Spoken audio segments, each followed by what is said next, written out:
Zoom, and it has been quite successful because if you look at the Zoom stock yesterday, it has been quite profitable. So that's technically why I emphasize so much. So outside of Zoom and advertising on e-solutions, let's talk about what matters. The topic for today is CSR, sustainability. I don't know what is the content or the message that has been shared in advance, but technically what I'm going to do with you today is to explain what sustainability means for a company like Deloitte. And sustainability can have multiple meanings, especially nowadays, but for today we're going to emphasize on CSR. Without explaining what is CSR and just to interact with you as much as I can, I would like to invite you, if it's possible, to use the chat box. And can you please tell me what means CSR for you? And when I say you, is you the audience. You, Nelson, thanks for switching on the camera. Nice to meeting you. You, Marvin, nice to meeting you as well. And all the others that have beautiful pictures or beautiful letters can just use the chat box and tell me what means CSR for you.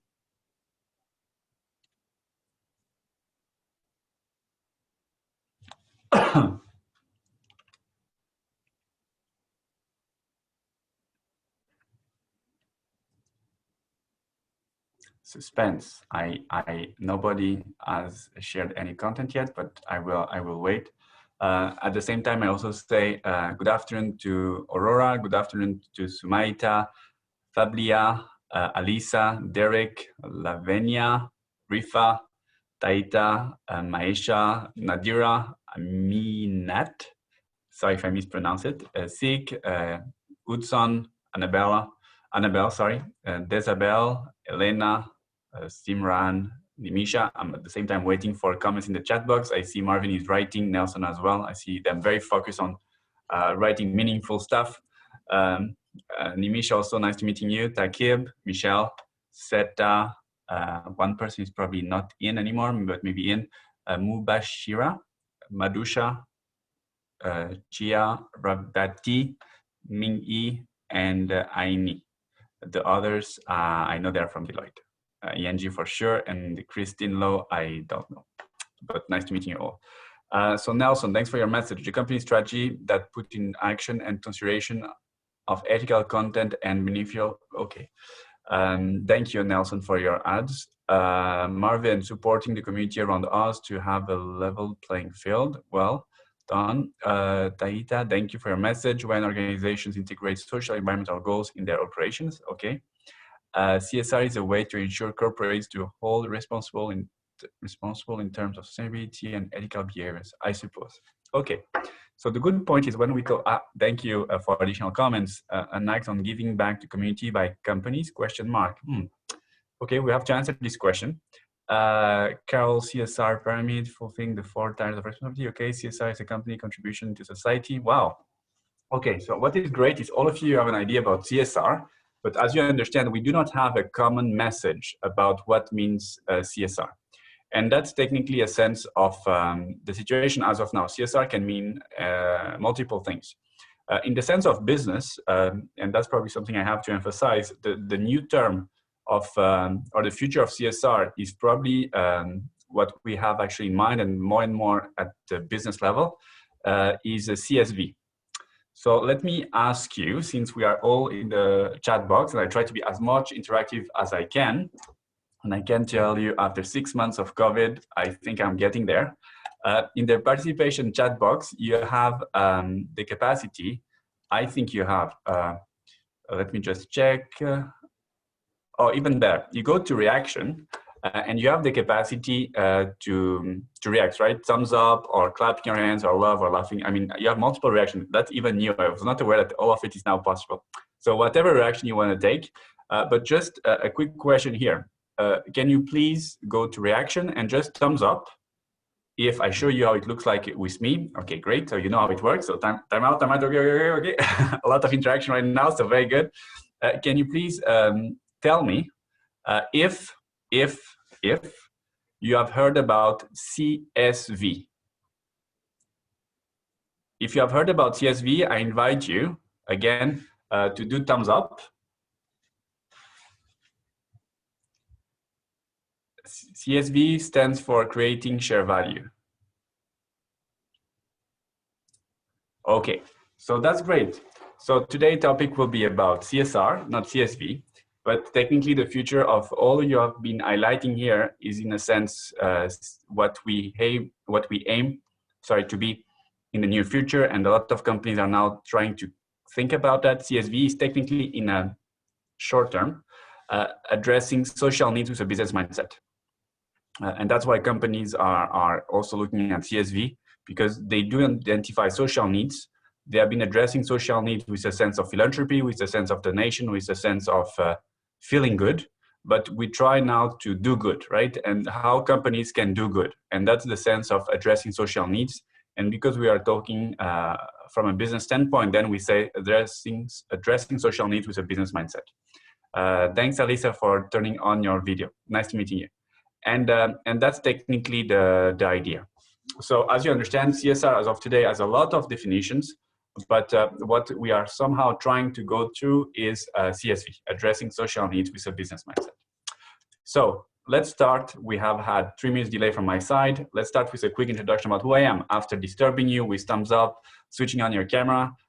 As you understand, my name is, if you like football, for the ones who like football, they will say I'm Portuguese. For the ones who have some Chinese friends, they will say, oh, this guy has a Chinese first name. But for the history, for the background, I'm half Swiss, half Portuguese. I grew up, as you do, guess, in Portugal. I moved to Switzerland where I did my studies.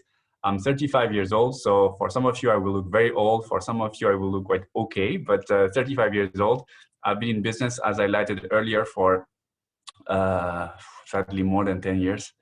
And I started my career in Geneva doing corporate governance. For the ones who know, corporate governance is technically when you talk about board, when you talk about risk management, when you talk about SOPs, internal controls. Nice to see you, Sik. Nice to meeting you. And nice to meeting you, Aini, as well. Thanks for switching on the videos. And that's technically my background. I arrived in Asia in 2016, 4 years plus ago. And the context was technically to build a firm, to build Deloitte firm in Myanmar. So I moved from Geneva, stopped shortly in Singapore, and then Myanmar to build a firm. 2016 is also a very important date, is Paris Agreement. Nice to meet you, Aneva. It's a Paris Agreement, and that's where technically we start to talk about sustainability from a business standpoint. Why? Because the Paris Agreement was signed off by business as well. So that's where business and society and politicians and policymakers decided somehow that there is time to align and there is time to make something. If you remember before Paris Agreement, do you remember what was the big city that was trying to have an agreement? It was also a European city in the north of Europe. The first person answering, I offer a coffee one day if the person visits Deloitte. So time is an asset. What was the big summit before Paris? The first wins and not the second. Copenhagen. I see people like Googleizing like. Copenhagen. Say, wait, someone is speaking. Copenhagen. Yeah, who is speaking? Doctor, you cannot win. Oh, okay, we need to get some rules, right? Okay, so indeed, he has a free coffee on behalf of all of you. And if you feel like you get stolen or that's right. So Copenhagen was not really a success story for many reasons, but for the fact that Paris Agreement could have had a different name and could have been Copenhagen Agreement. But life being life, and French being French, it's Paris Agreement. That's technically it. So in order for us to start the Paris Agreement talk, we are back 2015. As I said, I moved to, end 15, early 16. I moved to Asia in 2016. I told you that I joined to open a firm. Which country? Myanmar. And we are talking about a country that was closed for 62 years, was the longest military regime. All this history background, the country was technically facing a change. If you remember, Aung San Suu Kyi, Nobel Prize, going for elections, the daughter of General Aung San was technically the ones who enabled the country to be independent. So that was all the history.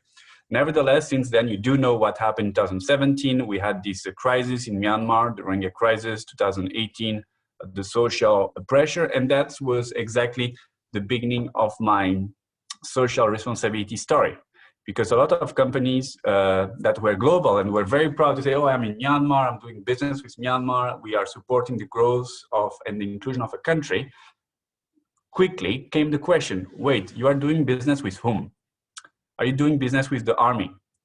And then that was the point where you had this report from human rights agency, UN agency, pointing out some relationships between businesses and the private sector, and businesses, private sector, and army. And that came in with the sense of ethics and responsibility. So that's my story. And because we are technically in a way or another all students, I'm here sharing also my experience as a consultant and how I arrived in sustainability. And sustainability in 2016 was not the main page of Financial Times, was not the main page of the Star. And that's the context of how I started and why I'm here today. So sustainability in general is a very fresh topic. If you are talking with UN people, it's a very old topic because they have been advocating about sustainability for decades. And that's technically where the story started. So you know about myself, you know how I started sustainability, you know what happened, what was the game changer for me, and everything started with governance. What is the link between governance and sustainability? It's a very single point. The responsibility when you are leading a company is obviously to grow, but the definition of grow is subject to question, right? How, for example, we measure growth for Amazon? They are not making profit, so why are they growing? For other companies, they are making profit, but they are not well accepted by society. So how we measure growth, right? So this is a question that I'm not going to address today, but in a sense of the common link between both is BOD, Board of Directors. And therefore, when you talk about corporate governance, majority of the time you talk to the Board of Directors. Those same leaders, those same people, probably you in 20 or even 30 years, because we are all very young and try to advocate for that. But in the time frame that we have, maybe all of us will remember this call in 10, 20, or I don't know how many years, and we'll remember the job of a BOD, right? So the job of a BOD is technically to be accountable and responsible and liable for whatever the company is doing. The CSR activity, and that's where I'm going very quickly, the CSR activity, some of you highlighted, is a check and balance on what the company is doing for the environment, what the company is doing for the society. And why am I emphasizing so much about that? Because I'm going to show you who signs the CSR report. I'm going to show you who is somehow in the cover page or who is somehow talking about the CSR report. In the company, you have marketing, you have risk management, you have compliance, you have multiple functions, HR as well. But CSR, even though it impacts everyone and it's linked with and all of us, the ones who are really talking about it are only few. And we have good companies indeed that are emphasizing on CSR, and we have companies that are doing CSR just for the purpose of PR. When I say PR, public relations. And that's technically it from a CSR standpoint, from an introduction of who are the stakeholders around the CSR topic, and how I started my sustainability journey. That was a quick snapshot about who I am, where I come from, and why I'm with you today. Previously, I shared with Priya, so a few links, and those are the links I'm going through right now. The present link, and I'm here to talk about Deloitte, and I'm here to talk about what Deloitte is doing. So I'm sharing again with everyone, and I'm also going to open it on my screen. So I will be sharing my screen shortly because I want to guide you. So I invite you all to open the link that I quickly share.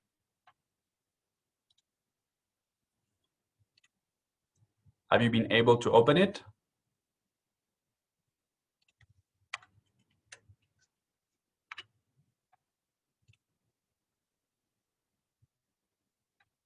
Okay. So I'm going now to start to, I'm going now starting to share my screen, screen number 1, yeah. Okay. Okay, so technically, if I don't see any comment in the chat box, I assume you can see my screen. And that's the first comment I go through. So multiple companies, they have this website, corporate responsibility and sustainability, or they name that corporate social responsibility, but technically every big company has a message around this topic. A consulting firm is not a public listed company. So therefore, when you will visit our website and when you will visit a public listed company, it will be different. Because for us, it's a matter of being a corporate citizen. For public listed companies, it's a matter of creating value. And why I emphasize on creating value? Because I need to ask you another question now. First question, when you talk about CSR, do you know what means SDGs? If you know, thumbs up.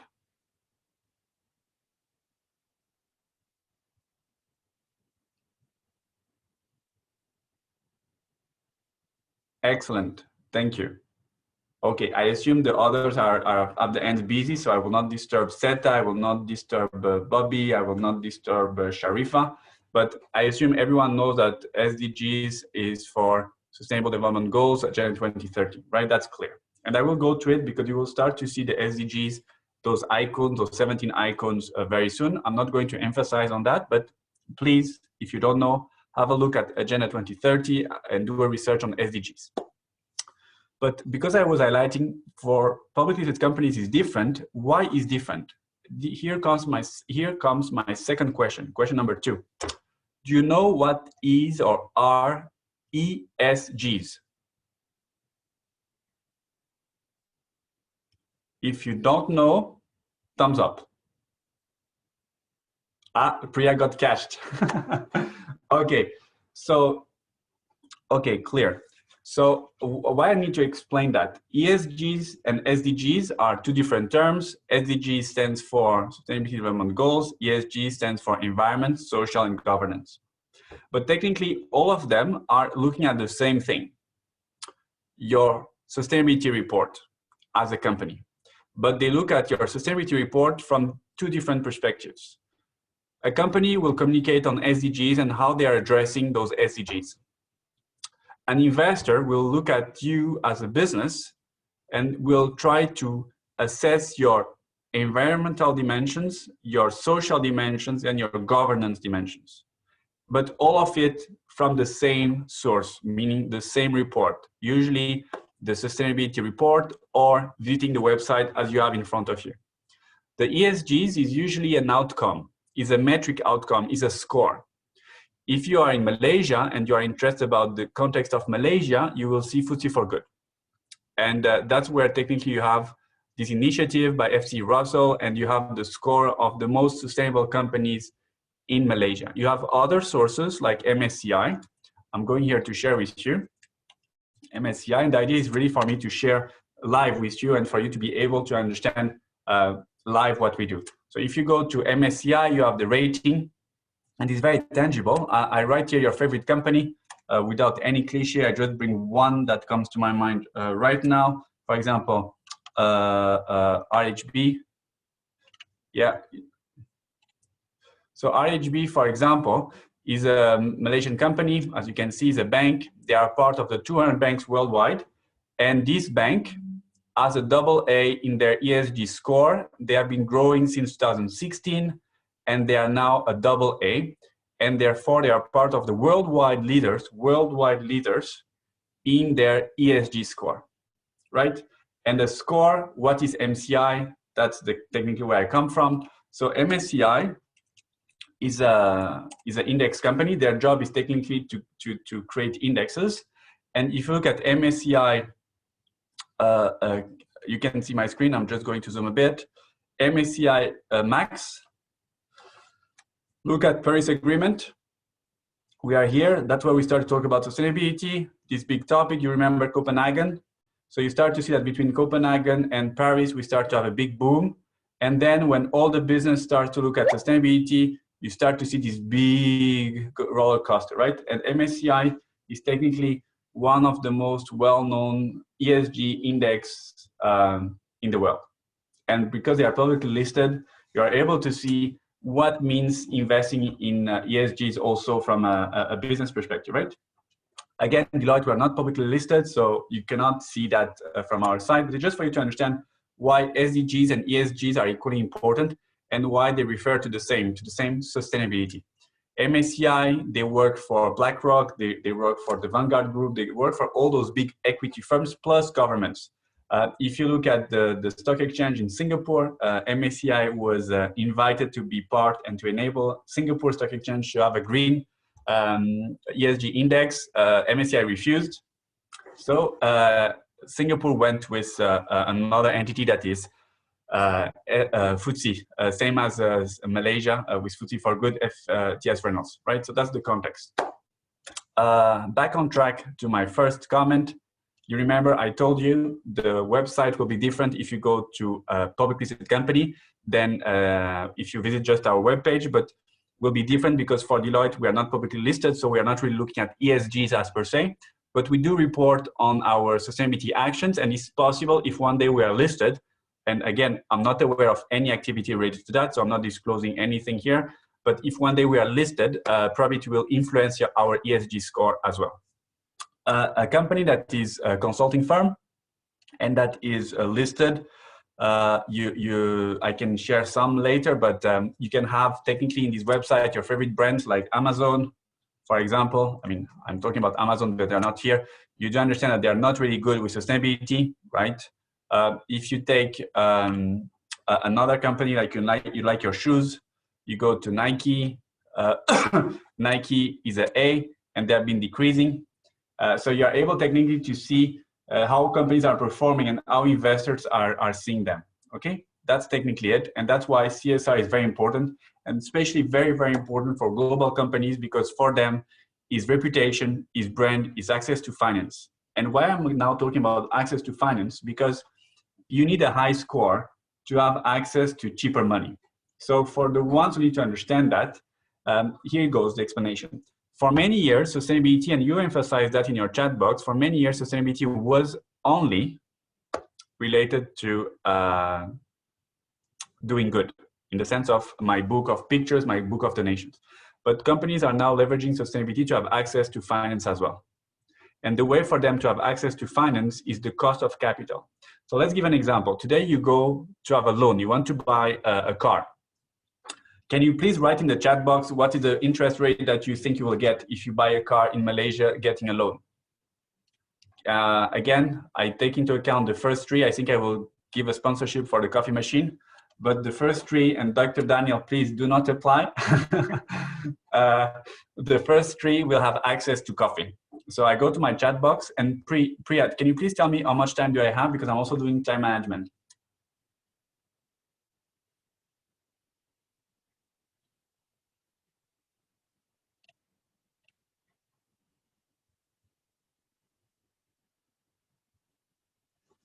You have another half an hour.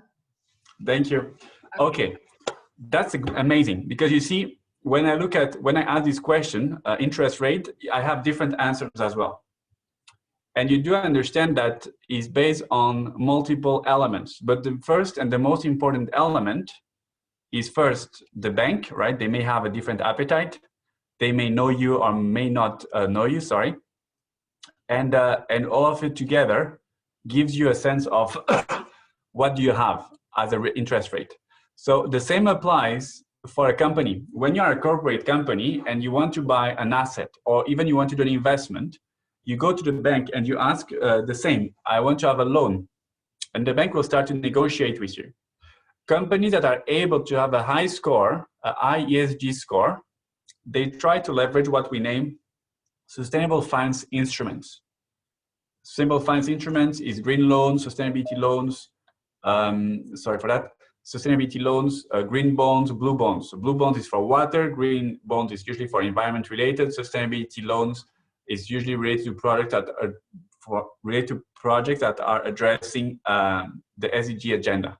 So when you're able as a company to frame your product around that, therefore you're able to have access to lower cost finance. Usually the cost of the finance is 1% below market interest rate.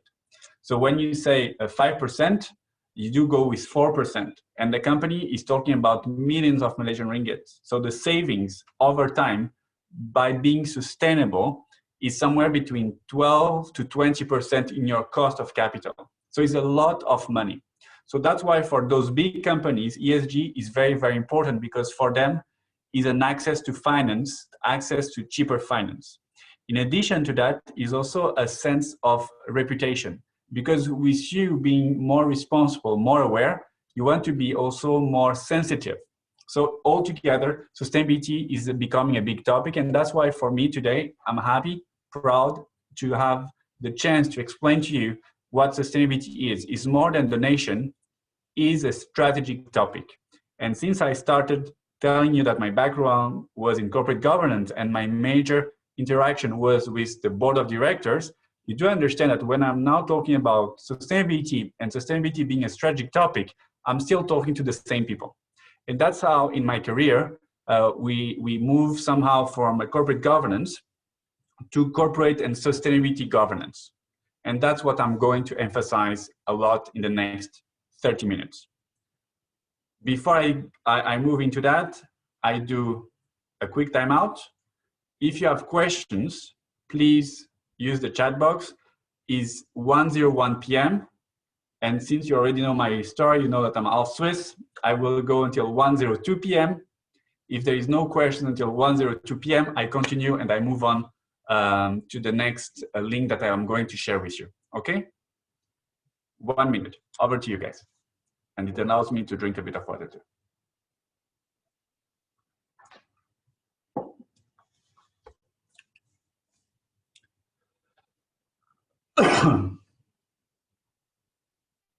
Edson, nice to meeting you. Thanks for switching off the camera as well. Lavenia, I think he's also first time, so thanks for switching on the camera. Alice already said, and Aini, nice to meeting you as well.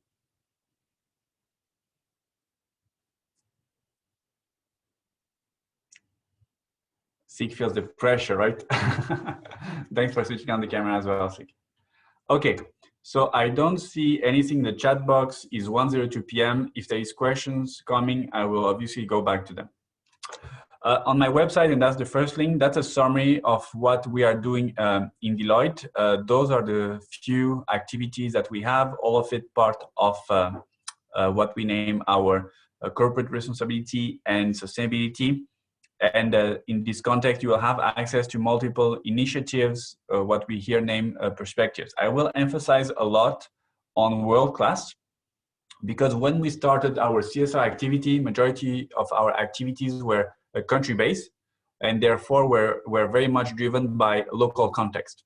And then sustainability 2 years ago was moved to a strategic level, and therefore, being a strategic level, we start what we name world-class. There is a lot you can see, you can read about world-class. The idea for us is just to emphasize and to explain. And when you will visit another company, another website, please ask yourself, what is their core CSR project, program? Every company, every big company should have one. If they don't have it, means they are not yet at the stage of bringing it as a strategic topic covering all the BUs. They are still working at the country or at the BU level, but usually majority of the companies, all of them, they have a shape, a major program. For us, Deloitte is world-class. And then world-class is technically the idea of helping 50 million youth, so people below 25 years old, to have access to employment, to have access to knowledge, and to promote technically values that are core for Deloitte, like gender equality, inclusion. That's technically it. You have a few examples around the globe, and that's for you to explore if you're interested. But the idea, as I said, is to reach out 50 million, as you can see here, by 2030. As a reference, because we are all in this part of the world, world-class for Southeast Asia, sorry, for AP, not taking into account India, is 2 million youth. If you look at UN data, we have around an estimation of more than, I think the latest number I have in mind, if I'm correct, is 270 million youth in our scope, in the same countries as I was referring to you before. So we are just addressing roughly 1% of them. So you do understand that it's a big number, but if you look at the population in the region, we are talking about 2 million out of more than 200 plus millions of youth. And when I say youth, is people below 25 years old. Huh? 25 or 24, I may mix here one year or another, but you do understand the range. And sadly, I'm out of the youth population, but you are in, and that's why I'm talking about world class. So for Deloitte, world class is our main project. And why is our main project? And you remember I talked about CSV, because Deloitte relies on people, right? And we need to have access and to enable the best of us. And therefore, in this context, we need people. And that's why we advocate for our values. That's why we advocate for some SDGs, and I will go through those SDGs later on as well. And that's how we technically address social needs with a business mindset. And what means the business mindset is in a sense of having in mind what we are good at, meaning educating, enabling, building, growing people. And that's technically my journey in Deloitte. And that's exactly what we try to give to others as soon and as fast as we can. So we have a few projects in Malaysia as well, with, for example, EduKids. But those are the things that we are doing. Now I go to the second link, where this time will be a report. So again, I will use the chat box, and I'm going to share with you everyone. Yeah, if you go to the second link that I just shared with you, the second link is a presentation. So I'm going to open that as well, because then you can see on my screen. Can I move that? You can see on my screen.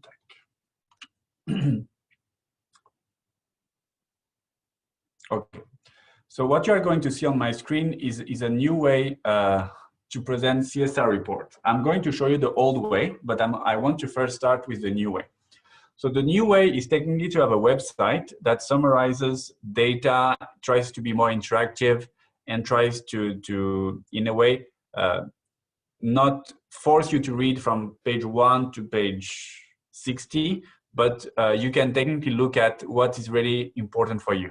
And therefore, is also a way to measure what our guests, our visitors are looking at. And if you go to Nike, if you go to Amazon, if you go to all those websites, Lazada, even the CIMB Bank and others, you start to see a change in the way also how they present. And that's what I'm going to go through it. So the sustainability report is obviously emphasizing on people. So you have a lot of human-driven messages, but it's also a sense of numbers, right? And those are the KPIs that I'm going to refer in few minutes. So those numbers are usually the metrics, the sense of performance. When I talk about ESGs, you do understand that we want to measure performance. We want to measure the reach out. We want to measure the impact. And that's where, for the numbers, you start to have some numbers that go around revenue.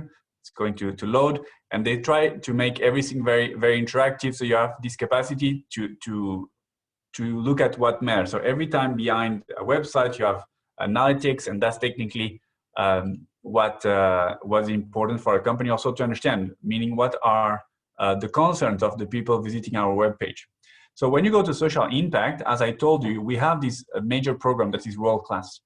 And world class has this objective, the 50 million. You remember I told you that's why the logo is about it. And you're able to see how we reach out. So there is a sense of money, and there is a sense of time.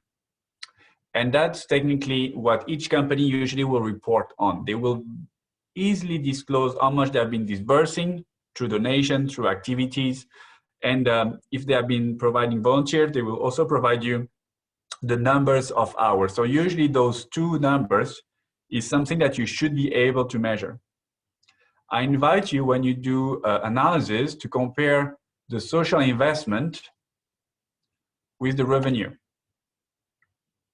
And that enables you to understand what is the percentage of social activities that may reduce the revenue. Because if you see social impact as a cost, right? Because you have to finance it. Therefore, it may impact your benefits. And that's why usually I always emphasize, look at the revenue of social impact and divide this by the revenue. And that gives you a sense of ratio. And it's great if you have the time and the chance or interest to take your top 10 favorite brands. So if you wear Adidas, go for Adidas. If you wear Nike, go to Nike. If you like Uniqlo, really go to your favorite brands and just look at which company is really doing the most from a, I will say, social impact slash cost perspective, because there is multiple ways to reach out the objective, right? But that's one thing. So usually you will have those numbers all the time. If I talk then about the third link, right? You have the social investments, and then I go to sustainability. And for sustainability is where you start to have other metrics, where you start to have a sense of this one here, emissions, right? And multiple companies will have different ways to measure their impact. So the ways are usually quite simple. The way number one is CO2 emission. You have water consumption as well. And if you are a consulting company like Deloitte, can you please use the chat box and tell me if a consulting firm or a service firm like Deloitte, global firm, what is our major source of gas emission? You can use the chat box. So for now, and Priya, please, since you are recording, I believe you will remember that. For now, I hold coffee. Wow, there's a lot of chats that I have to answer. Oh my God, I will take the afternoon off. I hold coffee to Nelson, to Takib, and to Marvin, because they have been the first three ones giving the interest rate if they buy a car.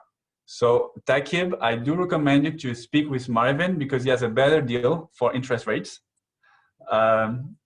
But jokes aside, and I really try here to be very friendly with you. I'm just trying here, yeah, to address that. So some of you said, yeah, so we have a winner. So the next coffee that I hold to someone is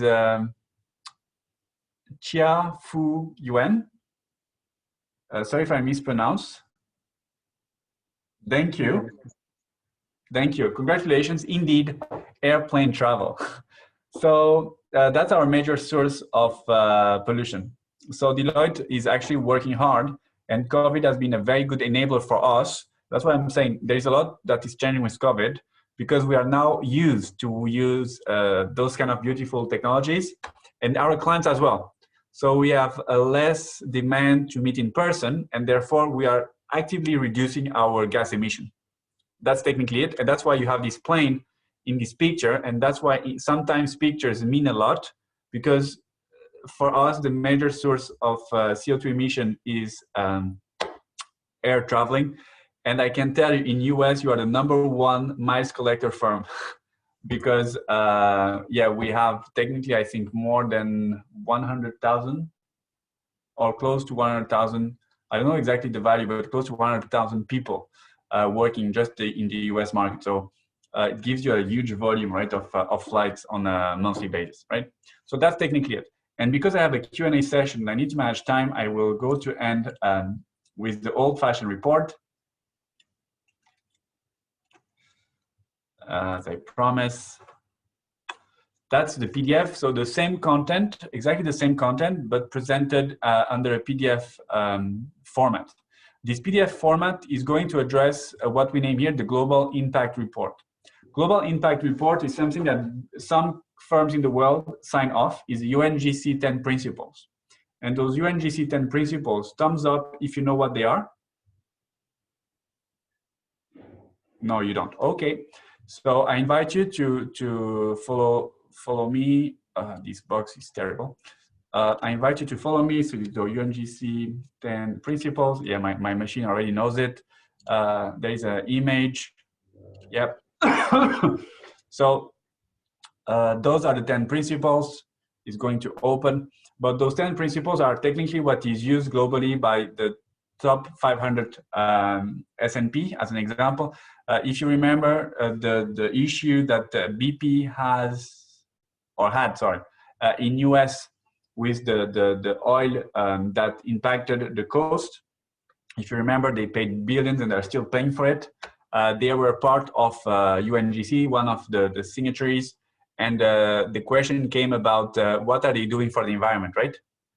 Think about that. You're an oil company, you have an issue, you're impacting the environment, and then you sign up for this. So that's an example of cases where companies had to explain, hey, wait, you have been saying that you care about the environment, but you are creating these master disasters. So usually, if you go to UNGC, you can see all the companies that are member, and Deloitte is obviously one of the members of the UN Global Compact, but those are the 10 principles. And this report, and this report is a requirement. So a lot of companies are doing, and you can search for it, Global Impact Report is an extension of the CSR. In the Global Impact Report, you remember I told you who is signing. You see the CEO and the chairman. So that's for you to understand why I start to talk about corporate governance. Because the one signing, and you have the link, right? So please use it. I share with you in the chat box if you haven't received it in advance, because I gave you some homework. So that's taking the link, and you start to see who is signing, right? So that's what I'm telling and highlighting is a sense of governance. And then when you start to deep dive into the content, you have a lot of activities. You see for us is, whoops, was a bit too fast. For us is world-class. That's why I emphasize a lot on this, world-class. And then you scroll down, you scroll down, you scroll down. You start to have the same numbers as before. It's just how we present that. And that's why I told you is a sense of communication, but it's the same content. It starts to be more and more difficult to have the report on a PDF version, but the majority of the companies are for sure doing it as a website, interactive website. Okay? And since I promised that, very important for me to end up with it. Remember, I talked about UNGC. Therefore, I just would like to share my last link. And again, I share with everyone. Is the report that companies are doing when they are part of the UN Global Compact. And this report covers the 10 principles. You remember, I talked about those 10 principles. So for each principle, you have what the company is doing. And that's technically for me, and I remember I told you there is no real clear structure to report on CSR. But that's for me the best way for you to compare companies. If a company is part of the UN Global Compact and sign off the principles, they have to disclose on how they achieve it. In here, you have a statement from Deloitte. And finally, for the ones who are interested about sustainability reporting, do you know what is GRI for? Okay, so GRI is a guideline standard to report on sustainability matters. And for each of those matters, there is a KPI linked to that. And that's how Deloitte maps two informations. Number one is the UN Global Compact principles. As I share with you, those are the 10 principles, and you can have access to it. It's publicly available. And then when you go to the GRI indicators, and because I am a student as well, that's why I'm not doing a PowerPoint, but I'm doing same as you do, a lot of research, a lot of Google stuff. You have here the Global Reporting Initiative, and that's technically to explain how companies or what are the standards they use to report on sustainability. And here you have the standards. I have to accept that, most likely, yes. Here you have the standards, it's free, it's open, and for every number, right, you have technically what it relates to. So when you go to Deloitte, and that's why for us it's very transparent, every time you take a GRI and you write this number, right? So for example, if I go Google, I do GRI 103, GRI 103, right? And that straight away you have access to what the indicator is about. So for us, it has been standardized, it has been harmonized, and that's technically what all the companies are doing or should be doing. So if you're interested about to know what is the best practice, I emphasize for you to look at this report. from UNGC. You have the 10 principles, you have the disclosure, and for each of them, you have the GRI indicator that Deloitte is addressing. That's technically all from my side.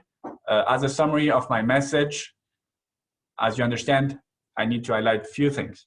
First, there is multiple ways to report CSR. There is multiple reasons to report on CSR. Being a listed company is even more because you have the ESGs that I talk about. If you remember the score of Nike, for example.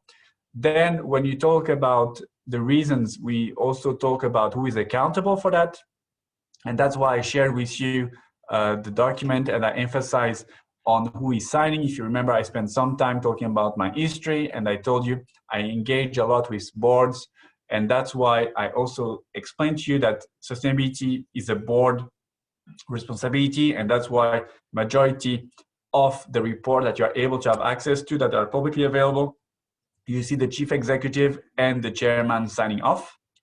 And finally, if you are looking at best practices, you can obviously refer to this document. It's not a real structure, and you remember I told you that for the purpose of CSR, you have multiple approaches, but there is no real frame as you have for financial statements.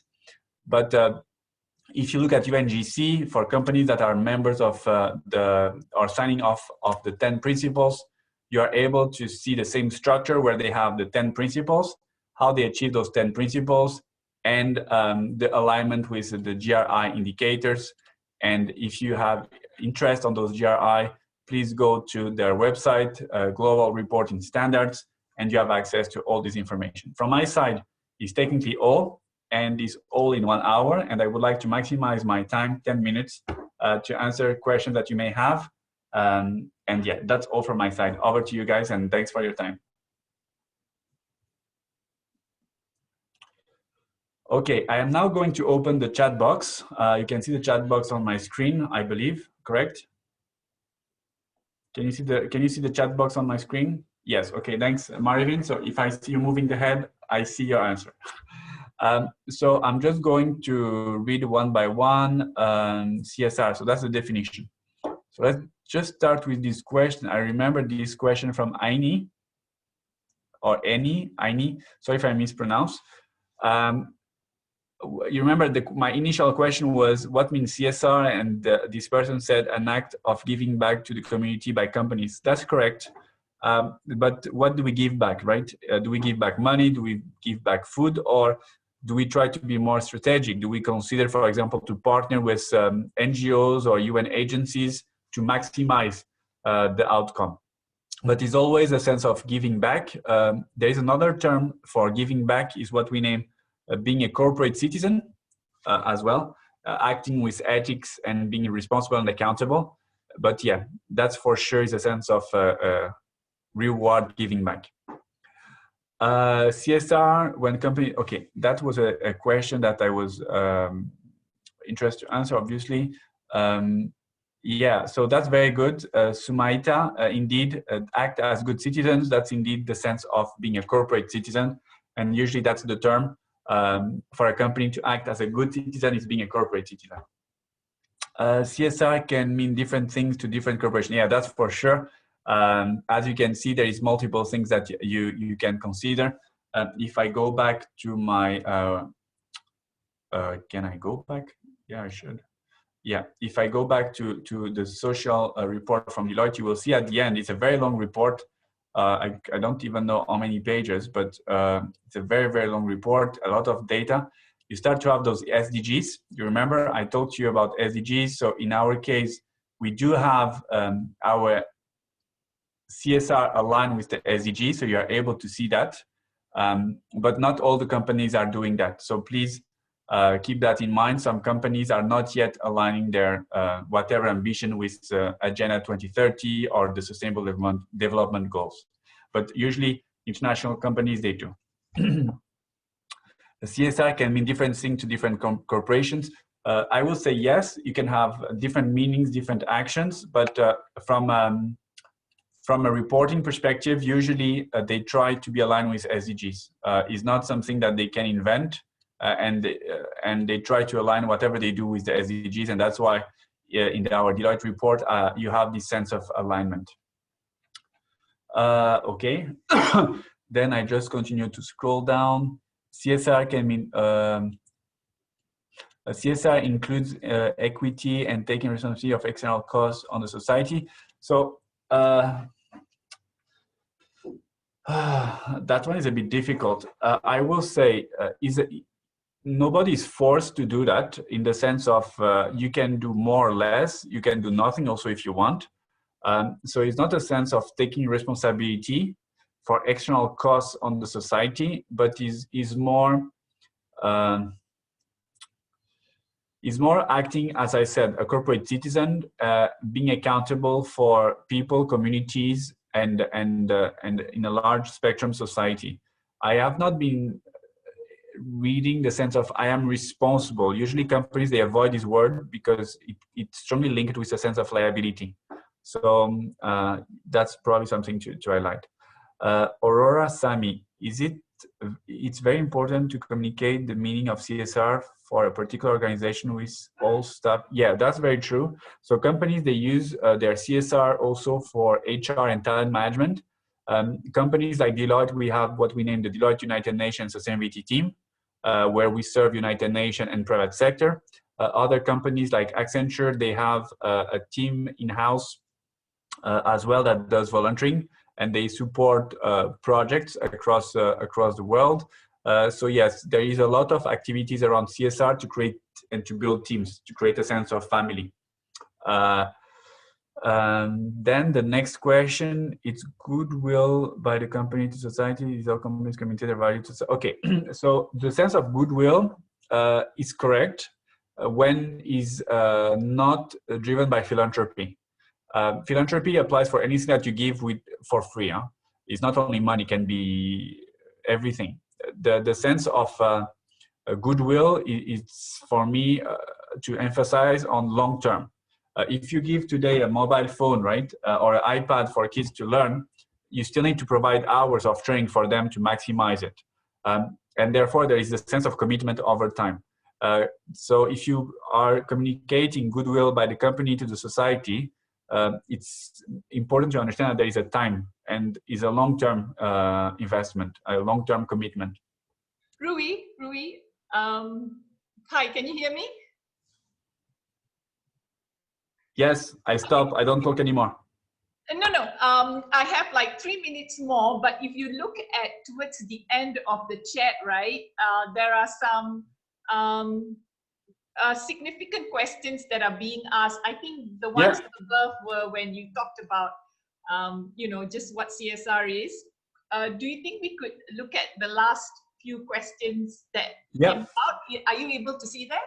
Yeah, question for my report. For a corporation, does CSR come from a humanitarian place or from a place of obligation? Following policies, frames for well, that question is very long.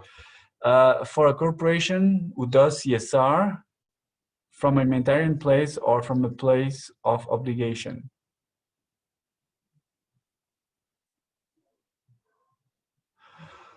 Wow. I believe I can answer that, but please, Aurora, if I miss the question, just can you ask in small pieces just for me to understand if I answer all the points. So first, CSR is not a humanitarian action, is a social action. In the sense of humanitarian is you help the poorest, doesn't mean that CSR is to help the poorest. Can be to help my colleagues in Deloitte, for example, can be to help to take care of their kids if I want to promote gender equality. So that's an example. Doesn't need to be humanitarian. Obviously, the easiest for the picture is to help kids that are in need, but majority of the companies that are doing CSR for good and doesn't advocate or communicate around social media around it, they usually care about their families, their kids, their vendors, their suppliers, technically the ecosystem they are in. So majority of the strong CSRs is about ecosystem and not going too much outside of the ecosystem because they will have difficulties to reach out. Okay, second, following policies framed for firms of a certain size. Okay, so policies, you have policies. For example, if you are a publicly listed company, you are required to do a sustainability report. There is no clear guideline on what should be in or should be out, depends on the stock exchange. So therefore, the policy is very much driven by requirements as a company, and investors. Investors are asking for more and more questions, so therefore companies start to talk more and more about multiple contents, but there is no standardized policy. GRI can be a reference, but there is no clear worldwide framework. Image reputation, yes. Majority of the companies, as I said, CSR is done by marketing team, not really done by a core corporate or risk management team. So therefore, there's a lot of branding. I go to the next question. What are the challenges Deloitte is facing to achieve corporate social responsibility, especially in COVID-19? Digitalization. We are a very human-based company. Whatever we do, if we try to help humans, we need to move from a human to human based on now digital solutions. So that's probably why it's changing, but at the same time, it's also an enabler for us because we are trying to reach out the youth below 24 or 25, sorry. And all of us, we have mobiles. Actually, someone is calling me. We have mobiles, but that's technically enabler for us. For us, it's an enabler. We can do more, much more. Annie, thank you. Me too. Last two questions on minimum wage, on the larger policy discussion about income inequality. Can corporations are part of this? Yes, very true. There is companies that have been having equal pay policy. There is no matter of gender. Equal pay is a requirement. Everyone is paid the same. If you do a board assessment, we do look at it at the payment inequality is a requirement. So that's something that we'll do in Deloitte. So yes, part of their CSR, if companies are really strong on SDG 5, very good point from Marvin, ask them if they have a equal pay policy. And usually if they don't have, then ask them how they serve SDG 5. And they call me then because I will be very happy to know the answer.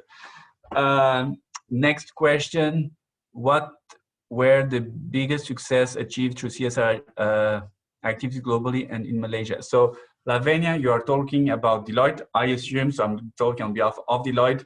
What I can tell is our strategy, our desire, our purpose is to reach this number in the region, 2 million youth target served, supported by 2030. We started 2 years ago. I can tell you we are on track in the region, in Malaysia and globally. Last year we reached out, I think for the region, 200,000, I think, but I don't have the real number, so please don't quote me because it needs to be confirmed and it will be published in the next report. So just wait a second and a few weeks and it will be back to you. And then what are the biggest? I already answered, so I can officially say 3 minutes delay, done. Thank you, Rui. Okay, that's just in time. Thank you very much for taking the time out. And I think you need to take a few people for coffee at this time.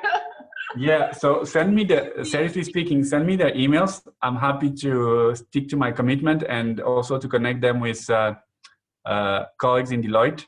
Awesome. And Dr. Daniel, you're also invited for coffee. I think you're going to even though you answered the question. Emails, yeah, because I think there are a lot of questions that students still want to ask, but we're out of time. So if they want to ask you further questions, would that be possible apart from you taking them out for coffee? Yeah, so the point, and that's just a disclaimer, I don't drink coffee, so I don't judge the quality, but I know all the other drinks in the machine. So okay. I'm actually writing in the chat box a few details, RFGRDO. I'm sharing with you my email, and I'm reachable by WhatsApp quite as an email. So don't hesitate to contact me in the sense of if you have questions or if you need the guidance on whatever you are doing in your sustainability journey or desire or purpose. Yeah, there is no typo here. Yeah, so those are my two details. They are publicly available anyhow, so I'm not really disclosing something that is super confidential. If you write my name, you have my official Deloitte webpage, and all of it is there. And I also use a lot of LinkedIn, so please, I'm not a very much Facebook user, so sorry for that, but I'm a very strong LinkedIn user, so you can reach me out through this line, okay? Okay, thank you, Rui. Thank you for spending the time with us. Sorry, Rui, is it okay if we could do a group photo? Yeah.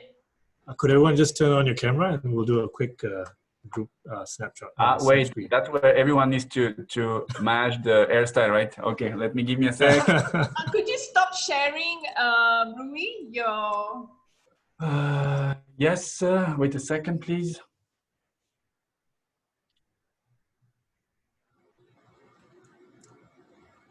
Yeah, I guess it doesn't help my case, but I think Dr. Daniel, I think quite a few the same hairstylist. Okay, in 3, 2. Wait, I'm not ready. Oh, Okay, yeah, I'm ready. ready. Okay. Okay, let me get this. Oh, Okay, finally, I'm able to see everyone. Excellent, guys. So that's the trick, I guess. Yeah, that's a trick.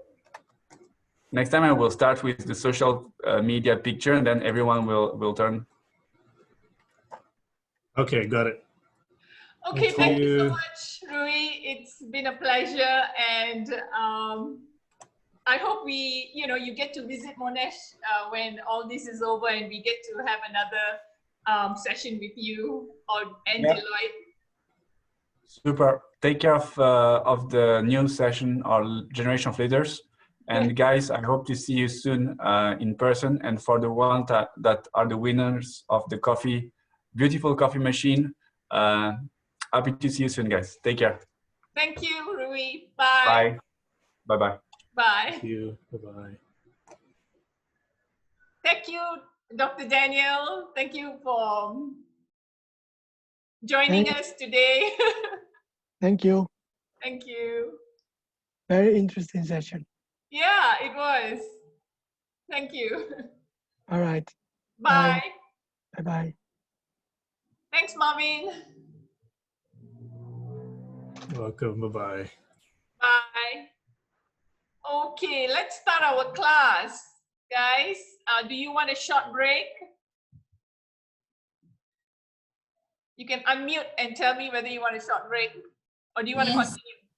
Yes, please. Okay, 5 minutes. Can we have 5 minutes or? Okay, 5 minutes, all right? And then we come back.